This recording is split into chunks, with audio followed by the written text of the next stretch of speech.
Susanna asks, how safe is a mobile wallet since our mobiles are constantly using the internet nowadays? Are mobile phones considered a safe option if one does not own a cold storage wallet? Well, Susanna, the truth is that, in my opinion, smartphones are generally more secure than the average desktop.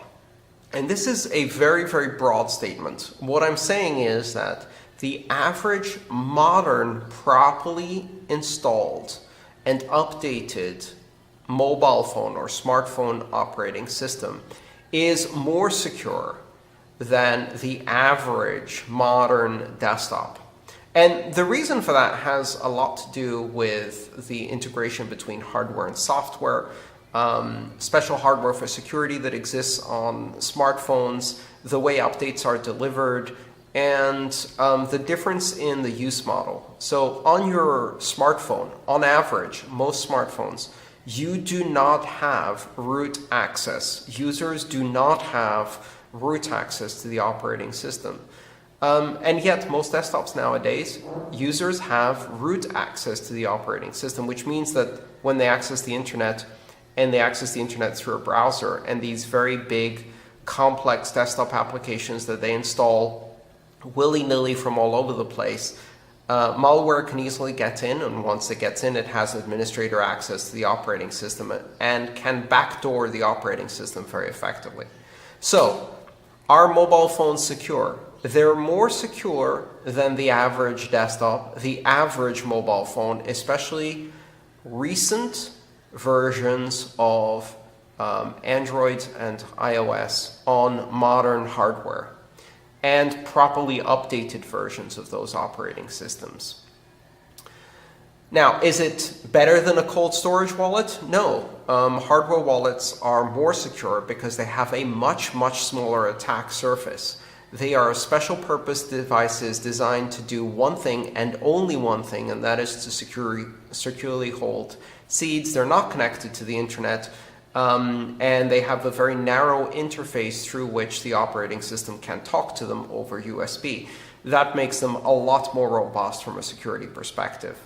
But if you don't have a cold storage wallet, then a smartphone is certainly much better than a desktop wallet and much better than most custodial exchanges where you have third-party risk. Susanna follows up with, what are the proper protection steps to take when creating a mobile wallet? Well, first of all, make sure that your smartphone is properly updated and you follow the manufacturer's updates, software updates, as they come out. Secondly, make sure you actually install the real mobile wallet software. Do not go downloading a package from God knows where. Make sure you download the correct application from the authorized app store. And there are quite a few attempts to impersonate or to forge effectively popular mobile wallets. So make sure you're downloading the right one. Generally speaking, you can see from the number of downloads, users, and reviews which one is the correct one. When you set up a PIN. On your smartphone itself, set up a PIN. Make sure that both pins are strong and they're not the same. Use the encryption capability of your smartphone so that its storage system is encrypted in full at all times. Set it up to lock and remain locked and require a PIN or passphrase to unlock your smartphone. Do not bypass the passphrase locking mechanism by convenient things such as Face ID or fingerprint ID, because you can be coerced into unlocking your phone that way. Use the secondary PIN function to lock the wallet itself, and if your mobile wallet has the capability, make sure that the PIN also protects from opening and seeing the balance, not just sending out the cryptocurrency. In case I have installed a wallet app on my Mac which has been infected without me noticing, will a hacker be able to retrieve and reveal my private key already known to the wallet and previously generated by the get new address command? Eduardo, yes. The moment you type in your passphrase and unlock that wallet, that Bitcoin's gone. Just as easily as that. In fact, if your passphrase isn't very strong, they can even take the wallet and brute force the passphrase. But the moment you type in the wallet, for sure, the moment you type in the passphrase, for sure, that wallet is compromised. Because it's very easy for an attacker who has access to your operating system and has infected it, can do all kinds of things that put them essentially in the middle between your keyboard and your operating system, or your keyboard and your Bitcoin wallet application. And so they can capture the passphrase as you're typing it. And if they have a copy of the wallet, they can then unlock it on another computer, do a transaction, and send it away. Or they can even backdoor the wallet itself and wait for you to type in your passphrase, and your wallet simply creates a transaction that sends all the money away. This happens quite often. And it's very difficult to secure a general purpose operating system such as macOS. Simon asks, I have a laptop with factory reset and I intend to never go online with it. In case I want to sign transactions with it, I need to install software such as MyEtherWallet. If I copy the MyEtherWallet's client script onto a USB stick and put it on my offline laptop, will it be compromising my security because the USB drive could contain some sort of malware? Yep, it will. USB drives can transmit malware, and a factory reset laptop isn't necessarily malware free. There is malware that can infect firmware, BIOS, and other low-level devices that cannot be removed through a factory reset. And there are vulnerabilities inside the hardware, as we've discovered recently with Intel and AMD processors, or pretty much any CPU processor. So again, a general purpose computer remaining offline is not easy, and connecting it to a USB drive compromises your security. Now, is this better than running MyEtherWallet on your Windows 10 online machine that you use to browse all kinds of questionable websites? Yes, it is better, but it's not foolproof, and it's pretty difficult for the average person to do. Again, buy a hardware wallet so you can actually achieve security in a way that's much better than pretty much anything else you can do on your own. Second question from Simon. How would I get the signed transactions from the offline air-gapped laptop to an online client for propagation? Would I have to type it in manually? Again, see, this is another one of those problems. One way you can do it, and we've seen this with air-gapped systems, is to display a QR code on the screen that contains the transaction, scan that from a smartphone or web camera from another computer, and that way transfer the transaction to the online system from the air-gapped system. Again, this is the kind of operation that becomes technically very complex and most people can't pull off securely.